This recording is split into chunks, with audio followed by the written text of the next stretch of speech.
La Hermandad de los Nazarenos de Fuentes. Historia, devoción y singularidades. Nos honra presentar la ponencia de hoy a cargo de don Francisco Javier González Fernández, quien nos hablará sobre las singularidades históricas y devocionales de la Hermandad de Jesús Nazareno de Fuentes de Andalucía. Francisco Javier nació en Fuentes de Andalucía el 28 de febrero de 1981. Cursó su formación básica en el Colegio Santo Tomás de Aquino y el Instituto Local, completando el bachillerato en el IES Luis Vélez de Guevara de Écija. En 2004 se tituló como técnico superior en animación sociocultural por el Centro de Estudios OSCUS de Sevilla, donde realizó prácticas en gestión cultural en el Ayuntamiento de Sevilla.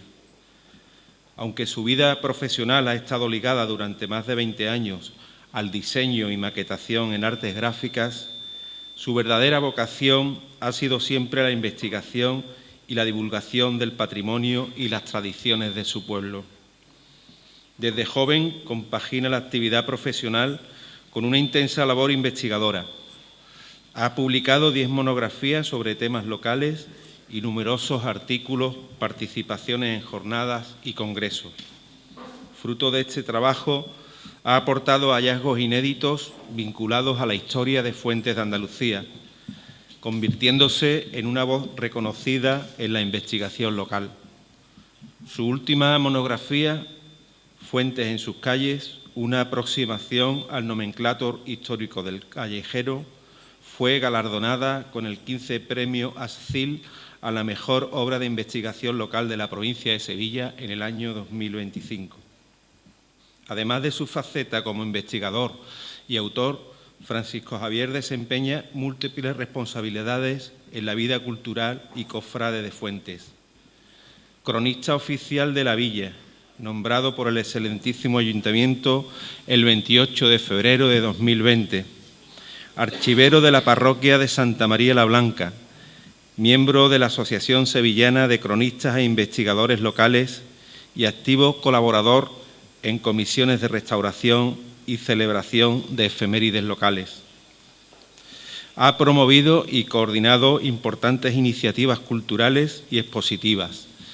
La exposición en el País de la Cruz 2004 por el centenario de la Casa de las Hermanas de la Cruz, la conmemoración del 4º centenario de la imagen fontaniega de San José con el Niño en 2015, atribuida a Juan de Mesa, y la exposición 400 años de fe nazarena en 2018 por el 4º centenario de la bula papal a la Hermandad de Jesús Nazareno. En 2022 participó activamente en el Año Florindo, con charlas, conferencias y estudios sobre la estirpe de Alarifes Ruiz Florindo, destacada en la arquitectura barroca andaluza. En el ámbito cofrade es un cofrade comprometido. Fue fundador de la Hermandad de la Borriquita en 1999. Ha desempeñado múltiples cargos de responsabilidad y en la actualidad forma parte de la vida de la Hermandad como diputado de Caridad en la Junta de Gobierno de la Hermandad de la Humildad. Es además fundador y presidente de la tertulia cofrade El Sahumerio en 2003, entidad que desde entonces trabaja por la promoción y divulgación de la Semana Santa fontaniega. En su producción bibliográfica y trabajos más relevantes está Fuente en sus calles, una aproximación al nomenclátor histórico del callejero; Aurora Nostra, la devoción a la Virgen de la Aurora en Fuentes de Andalucía, en 2011; Auxiliadora 40 Mayos, crónica histórica gráfica de la Romería de María Auxiliadora, en 2017; Auxilium Christianorum, la devoción a María Auxiliadora en Fuentes de Andalucía, en 2013; Fuentes de Andalucía, una mirada al pasado, en el tomo 1 de 2010 y en el tomo 2 de 2013, junto a numerosas colaboraciones en obras colectivas y artículos en revistas especializadas. Además de las publicaciones impresas, Francisco Javier divulga buena parte de sus investigaciones en su blog personal, fuentedelarreina.blogspot.com, que a octubre de 2025 ha superado las 118.000 visitas, testimonio del interés y la acogida de su trabajo entre vecinos e investigadores. Estimado Francisco Javier, te agradecemos sinceramente que nos acompañes hoy y que compartas con nosotros el fruto de tu intensa labor investigadora y divulgadora. Tu dedicación al estudio del patrimonio, las cofradías y las tradiciones de Fuentes de Andalucía es una aportación valiosa que ayuda a conservar y transmitir nuestra memoria colectiva. Sin más preámbulo, quedamos atentos a tu ponencia y tienes la palabra. Jesús Nazareno. Cuarto Congreso Nazareno de Hermandades Singulares de la provincia de Sevilla. Fuentes de Andalucía. En pleno corazón de la campiña, entre campos de olivares y trigales, entre casas en calá, en un entresijo de calles adoquinás, se levanta majestuosa su iglesia parroquial, Santa María la Blanca, la catedral de la campiña. Y mirándote de frente, la iglesia del convento de San José, mercedarios y salesianos dejaron su impronta, su huella y devoción. En sus entrañas, él, más de 4 siglos, más de 400 años de fe, de pasión nazarena, allí aguarda Cristo Redentor, nuestro Padre Jesús Nazareno, Señor del convento, con su cruz a cuesta, siempre bajo tu bendito compás nazareno. Miércoles Santo en Fuentes, la tarde se hace morada y con la cruz a cuesta mi nazareno avanza, el de la dulce zancada, el que le ayuda a Simón, el cirineo, para aliviar tan pesada carga. La primitiva hermandad de los nazarenos de Fuentes. Somos pasión, devoción, sentimiento, herencia, fe, luz, tradición. Somos las 5 cruces de Jerusalén. Toma tu cruz y sígueme. Somos de sangre morada. Somos Merced, tu redentora de cautivos, nos libera de nuestras miserias y cadenas. Somos encuentro. Somos la hermandad de Jesús.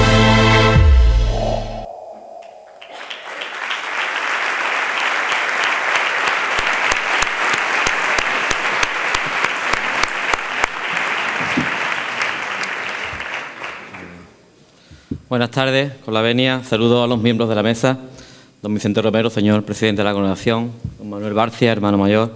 Don José Sánchez, secretario de la congregación. Y don Antonio Martín, vicepresidente. Gracias también por sus palabras en mi presentación. Reverendo señor cura párroco y directores espirituales de las distintas cofradías que hoy nos acompañáis. Señor alcalde, señor delegado de Cultura, hermanos mayores, oficiales y miembros de las hermandades nazarenas que formáis parte de esta congregación, hermanos mayores de las cofradías penitenciales de Fuentes de Andalucía, hermanos todos en el Señor. Antes de iniciar mi disertación que me traigo aquí, quiero dar las gracias tanto a la congregación como a la Hermandad de Jesús por esta oportunidad de poder participar ante tan distinguida audiencia en este congreso hablando de 2 pasiones. Los que me conocéis bien sabéis de ello, hablar de la historia de mi pueblo, de Fuentes de Andalucía, y del fenómeno religioso de las hermandades y cofradías. Todo un disfrute y a la vez un reto para mí. Muchas gracias. Me compete hablar sobre la Cofradía Nazarena de Fuentes, lo que haré básicamente bajo los prismas de la historia, la devoción y las singularidades que han desarrollado a lo largo de su historia. Una exposición que haré en orden cronológico, en una línea del tiempo, que sirva también para asimilar más fácilmente la multitud de fechas y hechos que pueda yo llegar a nombrar. Y antes de comenzar, me gustaría hacer una apreciación que, si difícil es condensar más de 4 siglos en apenas media hora, más reto es aún hacerlo ante una carencia prácticamente absoluta de fuentes primarias y directas documentales de la propia hermandad.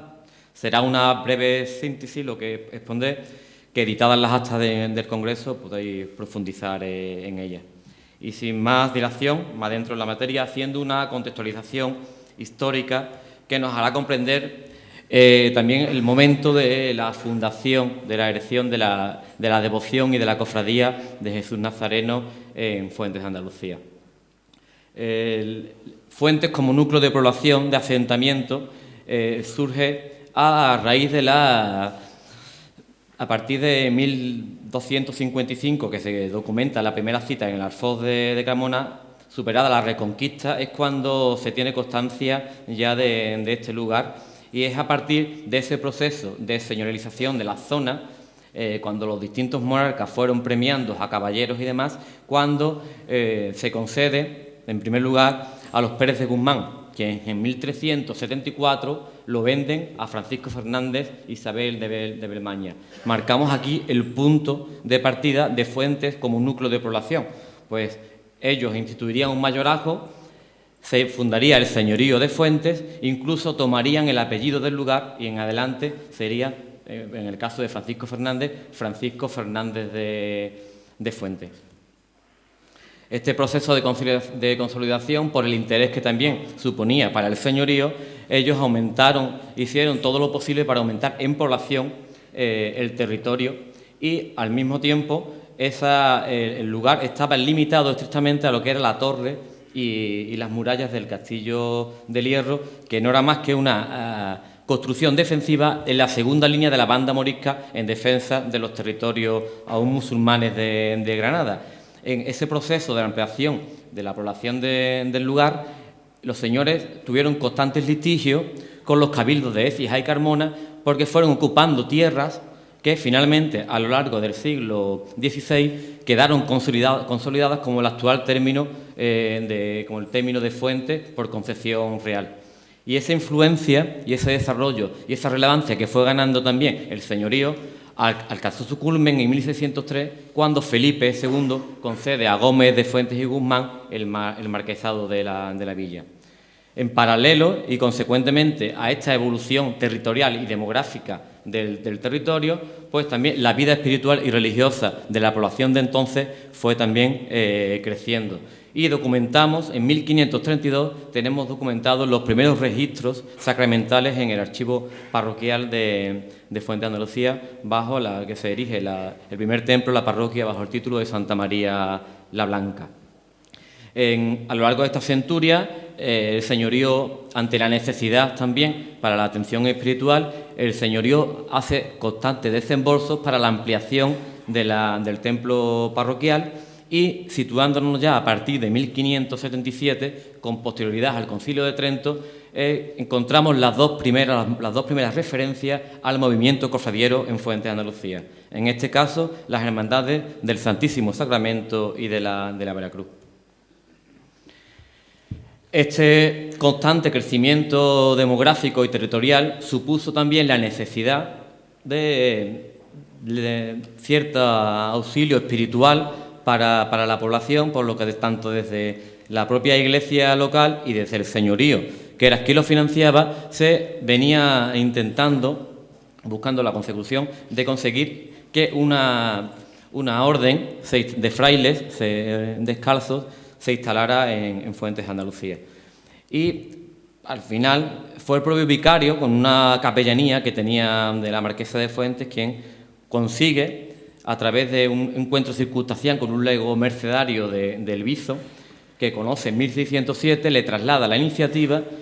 los superiores vienen a Fuentes y se concerta la fundación del convento de San José, que ya podréis profundizar en las actas las numerosas vicisitudes que tuvieron que atravesar. Incluso el propio vicario estuvo encarcelado en la cárcel del arzobispado en ese proceso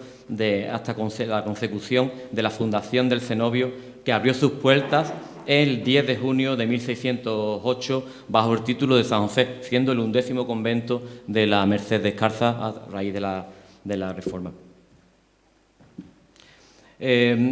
Voy a profundizar un poquito, aunque sea rápidamente, en la Merced Descalza en Fuente, porque es primordial entender su asentamiento y su expansión para el desarrollo y la fundación, asimismo, de la Hermandad de Jesús Nazareno. En contraposición con el clérigo de la Iglesia local y los postulados anteriores al concilio, los descalzos supusieron simbolizar una espiritualidad renovada y radical centrada en la predicación y la dirección espiritual.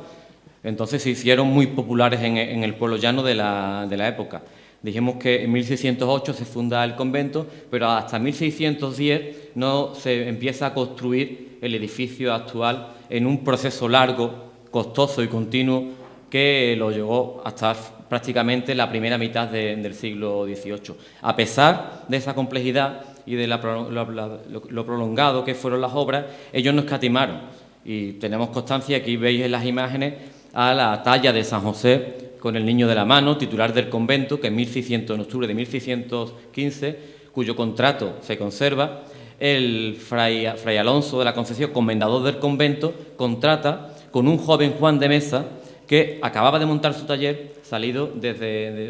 había formado en el taller de Martínez Montañés. Y hasta tal punto llegó la implantación de la Orden en Fuente en apenas una década, que en 1620 se abre el que sería el segundo convento femenino de la Orden Merced Descalza, bajo el título de la Encarnación y con el patronato expreso de los marqueses, los ya marqueses de Fuente. Los mercedarios, pues las órdenes mendicantes usaron en muchos casos a las cofradías como un instrumento de catequesis y difusión espiritual, promoviendo difusiones afines a su carisma. Así vemos como los franciscanos auspiciaron las fundaciones de Hermandades de la Veracruz, los trinitarios de sus cautivos y los carmelitas descalzos a la de Jesús Nazareno. Y sería en esta segunda mitad del siglo XVI cuando se intensificó la devoción a Jesús Nazareno, gracias principalmente a santos reformadores como San Juan de la Cruz, que lo vemos ahí en la imagen, y San Ignacio de Loyola. La Orden de la Merced, especialmente su rama descalza, fomentó la imagen y la devoción a Cristo cargado con la cruz,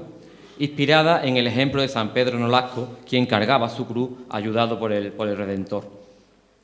Hay una crónica, una referencia que el padre Felipe Colombo escribe, y leo textualmente, en referencia a esta iconografía. De noche llevaba por los claustros a sus estaciones una pesada cruz. Reparó una vez en su ligereza y vuelto rostro vio que su Redentor le ayudaba a llevarla. «¿Qué hacéis, señor?», le dijo. «Pagarte, Nolasco», respondió, «que si tú me ayudas a llevar la mía, no es mucho que te ayude yo a llevar la tuya». Pues a partir de aquí, como he dicho anteriormente, los mercedarios en algunos casos fundaron y en otros, estrechamente vinculados a ellos, una serie de hermandades de cofradías de Jesús Nazareno.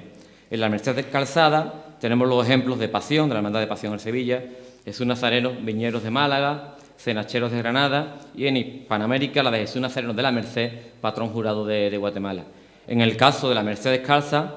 la Cofradía Hermana del Viso, que también en 1603, en 1604, se habían instalado allí los frailes descalzos, las de Rota, las de Bejer, la de Jesús Caído de Osuna y la propia de Fuentes de Andalucía. Las órdenes religiosas, en muchos casos, utilizaron a las hermandades también como una forma de popularidad, de acercarse al pueblo llano. Por eso este acercamiento y esta influencia fortalecía la fe y la identidad de la devoción local, integraban a la comunidad en la vida conventual y aseguraban recursos para el mantenimiento de los templos y obras religiosas, pues sabemos que la financiación de los conventos no era el caso como de la iglesia del clero secular, que tenía era más estable económicamente. Y en todo este contexto demográfico y religioso es cuando ya vamos a profundizar en la fundación y en cómo nace la cofradía de Jesús Nazareno de Fuentes de Andalucía. Las cofradías, como ya ha comentado anteriormente el profesor, de Jesús Nazareno surgen a finales del siglo XVI y a lo largo del siglo XVII, Influenciado por esta expansión nace la Cofradía de Fontaniega y también por el influjo de los mercedarios de la comunidad mercedaria descalza. Muchas de estas hermandades, como bien sabéis, fueron fundadas bajo el influjo de la Hermandad de los Nazarenos de Sevilla, del Silencio, y cuyas reglas de 1778, renovadas por Mateo Alemán, ejercieron de modelo para el resto. Y aun cuando no tenemos pruebas documentales de la fundación del caso de Fuente, sí sabemos que en 1618, a través de la bula pontificia que poseemos, ya la hermandad confirma su existencia y asimismo ratifica su presencia en el convento descalzo de los Mercedarios. Planteo una serie de hipótesis que no voy a profundizar en ellas por no alargarme, aparecerán en las actas. Posiblemente cabe la posibilidad de que fuera fundada la iglesia, se traslada con continuidad al convento o surge en el propio convento. Sea como fuere, está claro que en 1618 la hermandad está completamente instaurada, con cierto nivel ya de expansión, pues para conseguir una bula pontificia no era algo rápido, ni era algo y además muy costoso. El cronista de la orden, Fray Pedro de San Cecilio, que fue comendador, entonces fue conocedor directo de la propia cofradía en Fuentes entre 1624 y 1626, sí nos deja el segundo testimonio histórico que mantenemos de la hermandad. Está fundada en esta santa casa la Cofradía de los Nazarenos, muy devota y bien gobernada. Hace su procesión el Viernes Santo por la mañana. Aquí vemos claramente también, ya se denota el día que la cofradía hacía su estación de penitencia. El caso de la bula. Las bulas eran son unos documentos del pontificio con valor jurídico y espiritual, en el que el Santo Padre otorgaba diversas indulgencias a los fieles que cumplieran unos requisitos diversos. Además de ese contenido espiritual, este privilegio demostraba el reconocimiento pontificio y el estatus institucional de la joven cofradía. Como he dicho anteriormente, la concesión de una bula implicaba un proceso complejo, costoso y diplomático. Para ello podemos pensar la influencia de los mercedarios. Ellos estaban en esa década de 1610, tienen ya presencia en Italia, en Roma, intentando lograr la separación definitiva de la orden calzada. Incluso Fray Miguel de la Llaga, que fue el primer comendador de Fuentes, desde 1612 era visitador de los conventos de Italia, pero claro, además de estas influencias, hacía falta dinero. Y detrás de todo ello seguramente estaba la nobleza, a través de los marqueses de Fuentes, que estaban emparentados con la poderosa casa de los duques de Medina Sidonia. Estos duques fueron los que consiguieron en 1621 la separación definitiva de los descalzos de la rama calzada. Pero es que esta relación de parentesco no era nueva, venía ya del siglo anterior en ciertos matrimonios que se habían dado entre ellos, y hasta el punto de que en 1626 la que sería la segunda marquesa, hija del marqués, se casa con Juan Claro de Guzmán, que era hijo del 7º duque y hermano del 8º duque de Medina Sidonia, que es el que consigue la separación definitiva de los mercedarios descalzos de los calzados. Y el estudio de la bula daría para mucho. Hago dos apreciaciones rápidas. Leo textualmente uno de los párrafos iniciales por cuanto nos va a aportar en relación a la cofradía. Debemos estimular a los fieles por medio de indulgencias y demás gracias espirituales a la práctica de obras piadosas, por medio de las cuales, borrados sus pecados, puedan llegar al gozo de la eterna bienaventuranza, habiendo pues llegado a nuestro conocimiento que la iglesia del monasterio de San José, del orden de los hermanos recoletos de Nuestra Señora de las Mercedes, de la villa de Fuentes, en la diócesis de Sevilla, existe una piadosa y devota confraternidad de fieles de ambos sexos, denominada de los nazarenos, y establecida por los individuos de una profesión particular con el fin de ejercitarse en ciertas prácticas piadosas. Como he dicho anteriormente, ratifica la presencia de la hermandad también en el convento de San José, y la serie de requisitos que tenían que cumplir los fieles aparece también una evidencia clara de que la cofradía fontanega rendía culto a la Santa Cruz desde sus orígenes, en estrecha correspondencia con la práctica observada en la Hermandad de los Nazarenos de Sevilla, así como en las numerosas filiales fundadas a su semejanza desde finales del siglo XVI. Esta bula se conserva afortunadamente en el archivo parroquial, junto a una copia transcrita que los mercedarios encargan y consiguen hacer en Cádiz en 1780 y que esta tarde podréis admirar. Esta es la expansión de la cofradía en el siglo XVIII, avanzamos ya un siglo más, viene también a estar relacionada con esa expansión agrícola, urbana y arquitectónica de Fuente que configuró el casco urbano actual de aspecto barroco, donde tuvieron un papel determinante la familia de Alarife, Ruiz Florindo, que crearon un estilo propio exportado a parte de Andalucía occidental y que trabajaron el ladrillo tallado, el ladrillo cosido tallado. En este proceso de expansión, la nobleza, el marquesado pierde cierta relevancia y ya entran en acción el propio cabildo municipal, la iglesia, tanto en las ramas seculares regulares y las cofradías, y ciertas familias que contribuyen grandemente a la renovación edilicia del casco histórico. En este contexto tenemos unas referencias documentales de la existencia de la hermandad en 1690 y a través de los libros de visita en 1717 sabemos que la hermandad tenía una renta anual de 20.700 reales, lo que denota una buena posición económica a la época, y esta buena posición de la hermandad hizo también que contribuyera a la finalización del templo, que no concluiría hasta 1737 con la fachada y la torre, obra de Juan Ruiz Florindo, el iniciador de la saga antes mencionada. Y en este proceso también temporal, la cofradía se impregna de esa estética barroca en contraposición con las tendencias de la época fundacional, enriqueciendo sus cultos y procesiones con un mayor boato y simbolismo. Vemos aquí la efigie de Jesús Nazareno, a la que se le rinde culto en Fuente, plenamente barroca, que en este periodo histórico alcanza ese icono de Nazareno como Rey del Universo, Glorias Nazareno, en el que sus atributos tradicionales son embellecidos al gusto exuberante de la época en materiales suntuosos.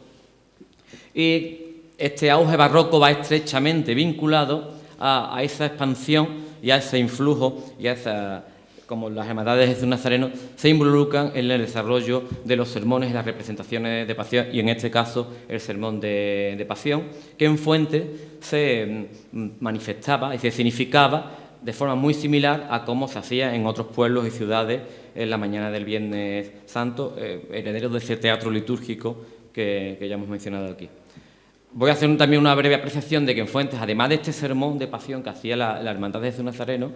tenemos referencia del sermón de azotes y el sermón de las 3 horas de agonía que lo hacía la hermandad de la humildad. Hasta bien entrado el siglo XIX, el sermón de azotes era una práctica muy habitual en la hermandad de la humildad, así como el sermón de descendimiento que lo hacía la cofradía del Santo Entierro, tanto es así que el Cristo yacente y titular de la cofradía aún mantiene sus brazos articulados. Pues este ritual de los sermones de pasión, que se hacía siguiendo las directrices de la Iglesia en paralelo a la salida de las cofradías en la mañana del Viernes Santo, y que finalmente la Iglesia, en cierto entre comillas, se aprovecha de esa significación plástica de los recorridos procesionales para unir el sermón de pasión a las estaciones de penitencia, empezó a darse finales del XVII y principios del XVIII con un mismo patrón celebrativo en todos los pueblos y ciudades, y con 6 ritos que incluían 4 pregones, llegando en el momento cumbre al encuentro de Jesús con su madre, camino del Calvario, también ya llamado en otro sitio Humillación en Sevilla, el mandato en la cercana Marchena o cruce de lanzas en Herrera. Para ello, las cofradías precisaban de 4 imágenes, y en el caso de Fuentes las teníamos. Se conservan actualmente las tallas de Jesús Nazareno y la Virgen Dolorosa, pero es que hay referencia documental de que conteníamos un San Juan y una mujer Verónica de talla, como existe también en otras cofradías, aunque estas 2 últimas no se mantienen. ¿Y dónde se celebraba ese sermón? Pues, aunque pueda parecer algo estrambótico, pero yo lo he comentado también estos días atrás con Vicente y mantenemos, hay muchas pruebas fehacientes de que así era, y eso el sermón se significaba en el Calvario. Desde entonces había una zona, extramuros de la villa, un paraje elevado al noroeste del núcleo urbano, separado, que hoy ya está lleno de colmatado de construcciones, pero que desde antiguo era un lugar de peregrinación. A pesar de que en el último tercio del siglo XIX allí se construye una pequeña ermita, una ermita popular, y un antiguo rótulo que allí constaba, decía: el día 30 de marzo de 1870 se renovó, atención a esta palabra, se renovó este calvario, no habla de ermita, este calvario, por la piedad y por cuenta del piadoso vecindario. Siempre se ha tomado esta referencia de año como cuando aquello empieza a ser un lugar de peregrinación, pero no es así. Ya desde tiempo atrás el calvario era, allí existía un templete, una cruz, un humilladero, y ahí era un lugar de peregrinación para la gente de Fuente. El propio Catastro de Ensenada, en 1751, nombra aquel paraje como el Palmar del Calvario,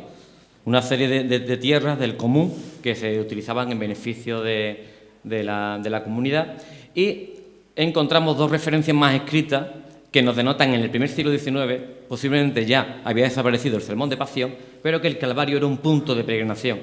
Así, en 1826, ante una plaga de langosta que asoló estos lares, hubo una procesión en rogativas, se llevó el Señor de la Humildad hasta la iglesia parroquial, se le hizo un quinario, y cuando terminó ese quinario se hizo una procesión en rogativas con el Señor de la Humildad, San Sebastián, que era el patrón y es el patrón de nuestra villa, y la Virgen de los Dolores de los Ciervos, que recorrió en parte el campo por los entornos de la villa y llegó hasta el Calvario, donde el cortejo se detuvo para la oración pertinente a la situación. Eso está escrito en el archivo parroquial, en los libros de colecturía. Y años posteriores, en 1834, el Señor de la Humildad vuelve a ir al Calvario para pedir que se corriera la población ante la falta de lluvia, lo que denota ya que era un lugar de peregrinación, evidentemente, muy antes de que se construyera la ermita en 1870, donde desde entonces se le rinde culto a un pequeño crucificado que en sus reglas originales atendía a la nominación de Cristo de la Piedad y Misericordia, pero al final hizo el nombre, la vocación actual es el Cristo del Calvario, que la tomó del lugar de donde se le rendía culto. Aquí veo una fotografía de la primera mitad, de finales de la primera mitad del siglo XX, y vemos esa ermita decimonónica en las afueras, en una zona elevada, y el posible recorrido que la Cofradía de Jesús haría hasta llegar al monte, porque es una zona elevada, hasta el monte del Calvario, donde significaban el sermón de pasión en la mañana del Viernes Santo. Pero hay más. Ahora mismo hay una distancia, y entonces la había también, de 1000 metros desde la puerta del convento hasta donde se sitúa ahora mismo la ermita del Calvario. El marqués de Tarifa, que es quien importa la práctica del Vía Crucis desde Tierra Santa hasta Sevilla, con todos los metros que había, la distancia que había entre el pretorio de Pilatos y el Monte Calvario, 1.321 pasos, que eran 997 metros, equivalente a que vemos la distancia, que es la misma distancia que separa al Calvario de Fuente. Y del mismo modo, aunque lo haga mención a nombre de anécdota, en modo de anécdota, tanto el Monte Calvario en Jerusalén como el templete de la Cruz del Campo en Sevilla, que es donde se dirigía el Vía Crucis que salía desde la casa de Pilato, como el Calvario fontaniego, están en dirección noroeste respecto al punto de partida, es decir, el pretorio, el convento de San José y la casa de Pilato en Sevilla. Y, por último, en la espadaña actual de la ermita hay un azulejo que lo normal es que, como Monte Calvario y como el crucificado, que allí se le rinde culto ahora mismo, apareciera un crucificado o las tres cruces del Calvario. No es así. En ese pequeño azulejo hay un nazareno caído, pero es un Cristo nazareno cargado con la cruz. Así que en toda esta, aunque sean hipótesis, basamos nuestra afirmación de que el sermón de pasión en Fuente se celebraba en el Calvario, como ocurre en otros muchos sitios, en la Hermandad Hermana del Bizo, que también estaba muy asociado a los mercedarios, y ocurre en Alcalá, incluso en La Campana. Comentaba ahora con los hermanos de La Campana que hay un barrio, ahora mismo es un barrio, entonces era un descampado próximo al centro, y el barrio se llama Calvario. Aquí vemos esos postes, esos hitos donde se celebraba el Vía Crucis, aunque teniendo en cuenta que esto ya es de final del 19, pero a modo ilustrativo lo he querido reflejar. Hoy esta construcción existe, pero acolmatada de casas. Al margen también de esta necesidad de las talles y de las particularidades que tenemos para la celebración del sermón de pasión, la Hermandad de Jesús rendía culto al Cristo Nazareno, pero ya hemos dicho que necesitaba de otra serie de efigies para poder escenificar. Y encontramos otra evidencia aquí a través de la Dolorosa, que es la actual Virgen de la Merced, porque en 1774 Tomás Conde de la Peñuela adquiere la propiedad de la capilla de la Virgen de la Soledad para que fuera su enterramiento y de sus sucesores. En la documentación expresa ante notario él cita: cuyo tiempo se hallaba colocada en ella dicha santísima imagen que los hermanos de la cofradía de nuestro Padre Jesús Nazareno, fundada en dicho convento, sacaban en procesiones de Semana Santa. Por esto, para que con más libertad pudiesen usar de dicha santísima imagen, dejé esta a beneficio de dicho convento y, precedida la correspondiente licencia del reverendo Padre Comendador, coloqué en dicha capilla e hice a mi costo otra santísima imagen de Nuestra Señora de la Soledad. Así queda denotado que Tomás Conde costea en 1774 una nueva dolorosa bajo la advocación de la Soledad, y la Virgen, que ya los cofrades de Jesús Nazareno utilizaban en su estación de penitencia, le rendían culto a la estación de penitencia, queda en el convento para que pueda ser usada por las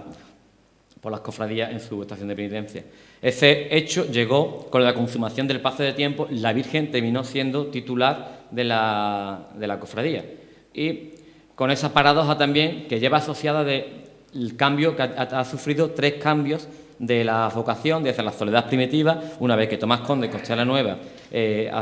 toma la vocación de Nuestra Señora de los Dolores, y ya en el segundo tercio del siglo XX, más recientemente, pasa definitivamente al título de Nuestra Señora de la Merced, principalmente porque diversas hermandades de Fuentes ya le rendían culto a la Virgen de los Dolores bajo esta vocación, y también por la vinculación, estrecha vinculación de que la hermandad tenía con los mercedarios descalzos en Fuentes. Voy a acelerar un poquito aquí el ritmo. A lo largo del siglo XIX, como en el caso general de todo el mundo, de todas las hermandades, las hermandades sufrieron mucho por los constantes, las desamortizaciones, invasión napoleónica, en fin, el terror liberal. Y llegado a este punto, en 1820 y 1823, me voy a detener una mijita porque el gobierno de la época dicta una serie de normas que muchas hermandades tenían que salir, prohibían el uso de capirotes, antifaces, procesionar de día, no podían hacerlo de noche. Entonces, por lo general, la mayoría de las hermandades determinaron no hacer la estación de penitencia, hasta el punto de que en el caso de la capital, en Sevilla, hubo 5 años, de 1820 a 1825, que no hubo procesiones, no hubo estaciones de penitencia en las calles. En el caso de Fuentes hubo una excepción. Sabemos que en 1820 fueron 3 las cofradías que salieron, y en el 21 fueron 2. La de la Humildad, que habitualmente salía el miércoles y en este caso salió el jueves, y la de Jesús Nazareno, que siguió saliendo en la mañana del Viernes Santo. Pero llegamos a un punto negro en la historia de la hermandad. En 1822, en pleno trienio liberal, un comisionado de decreto público de la vecina ciudad de Carmona confiscó todos los bienes y documentos de la cofradía nazarena, dejando la hermandad desorganizada y sin reglamento ni patrimonio documental alguno. Algo cuyas consecuencias aún sufrimos, pues no tenemos referencias escritas directas ninguna de la cofradía. Y a esta desorganización de la cofradía se suman también los constantes procesos de desamortización que sufre el convento de San José, hasta que en 1835 cierra el convento y los frailes se van del cenobio de San José. Tras este cierre, a pesar de ello, tenemos constancia de que en 1800 la hermandad o la devoción a Jesús Nazareno seguía patente, y en 1838, bajo el auspicio financiado por ciertos hermanos, se recupera el culto a Jesús Nazareno, y en 1840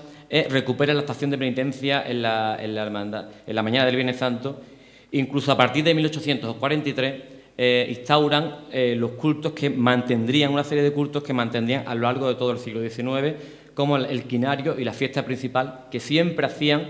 en enero, entre la Epifanía del Señor y las fiestas del patrón, en este caso de Fuente, que es San Sebastián, el 20 de enero. Por lo que logra cierta estabilidad ahí la cofradía.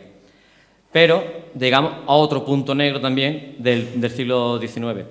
Es la pérdida de la estación de penitencia en la mañana del Viernes Santo, con lo que ello conllevaba también, aunque el sermón de pasión probablemente desde el principio del siglo XIX ya no se venía escenificando. En este año, 1852, dice la hermandad que le solicita a la hermandad de Jesús Nazareno, a la de la Humildad, que salía el miércoles, que ellos salgan el martes para la hermandad de Jesús salir el miércoles, pues la hora en que dicha cofradía tenía costumbre de salir, que lo era el Viernes Santo de madrugada, se habían cometido en los años anteriores varios desacatos y no encontraban medios de poderlo evitar. Esta solicitud se repite continuamente a lo largo de los años. En los primeros años la Hermandad de la Humildad accede gentilmente, pero vemos que a partir de 1857 se recurre incluso al vicario de la villa para que medie,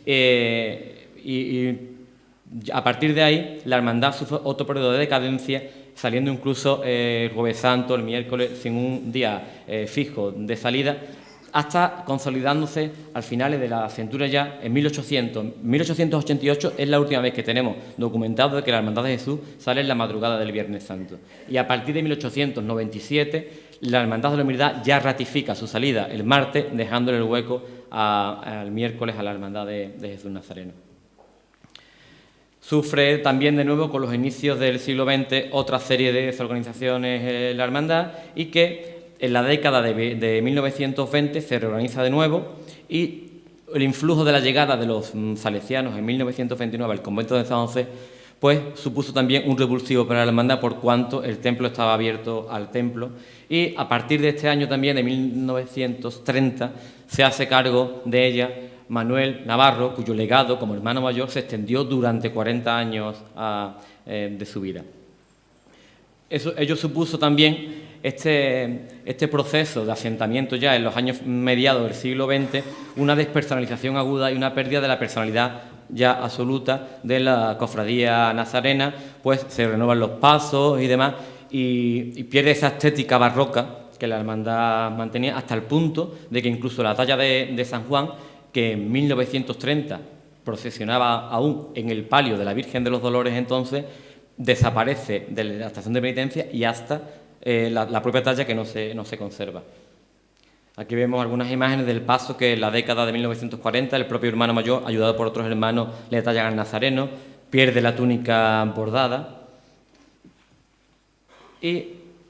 este es el último ya y uno de los más drásticos cambios, cuando en la década de 1950 el nazareno pierde su pelo natural y le hacen un pelo de pasta de madera. La corona también pierde la de plata, incluso tienen que retocar levemente el rostro para que guarde las proporciones, perdiendo totalmente esa identidad barroca que hacía alusión anteriormente. Se le incorpora también la talla del Nazareno, obra de Amadeo Ruiz Olmo en 1959, y llegamos a otro punto. En estas décadas mediadas de mediados del siglo XX, muchas de las cofradías, casi la totalidad de las cofradías de Fuente, lograron subsistir gracias al esfuerzo, la dedicación y el mecenazgo de determinadas familias tradicionalmente vinculadas a ellas. Una gestión marcada por un carácter eminentemente personalista que, a pesar de que permitió mantener el culto y la vida de las corporaciones, también propició un progresivo envejecimiento de las reducidas juntas de gobierno, y esa falta de hermanos comprometidos llegó incluso en 1970, debido al estado de ancianidad del hermano mayor, la Hermandad de Jesús Nazareno queda desorganizada y durante 5 años no hace su estación de penitencia, y caso similar sufrió también la Hermandad del Santo Entierro, incluso la Hermandad de Veracruz, un año que no salió por el estado de ancianidad del hermano mayor, viendo aquí esa vinculación y esa dependencia que tenían de ciertas personas. Y ya entramos en la última fase, en estos últimos 50 años, desde 1975 a 2025, ese periodo de consolidación y expansión de la cofradía nazarena de Fuentes, que ha supuesto una renovación absoluta, patrimonial, tanto desde el patrimonio material como humano, y también desde el compromiso de los hermanos en los valores de la hermandad y en el sentido de pertenencia de la misma.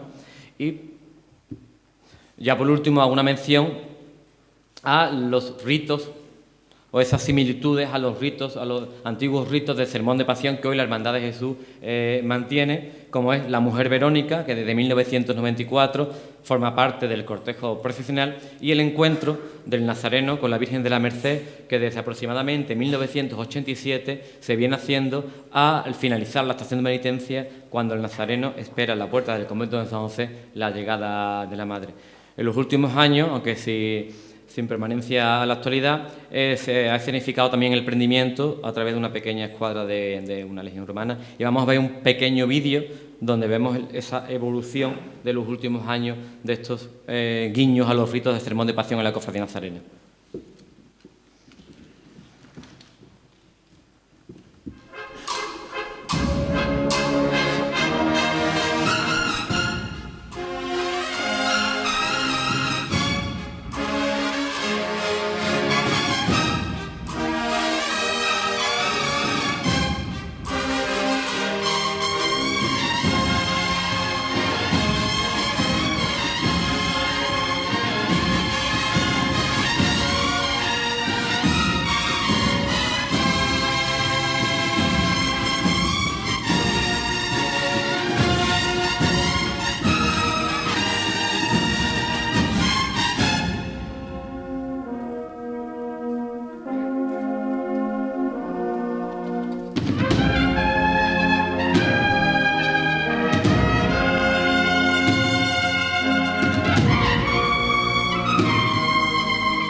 Muchas gracias por vuestra atención y no cesáis en vuestra consecución de vuestros objetivos comunes como congregación, fieles a vuestra historia, y a las hermandades mantener viva siempre esa esencia por medio del testimonio fiel e inquebrantable de devoción a Jesús el Nazareno con la cruz a cuestas y su madre, la Virgen María. Muchas gracias.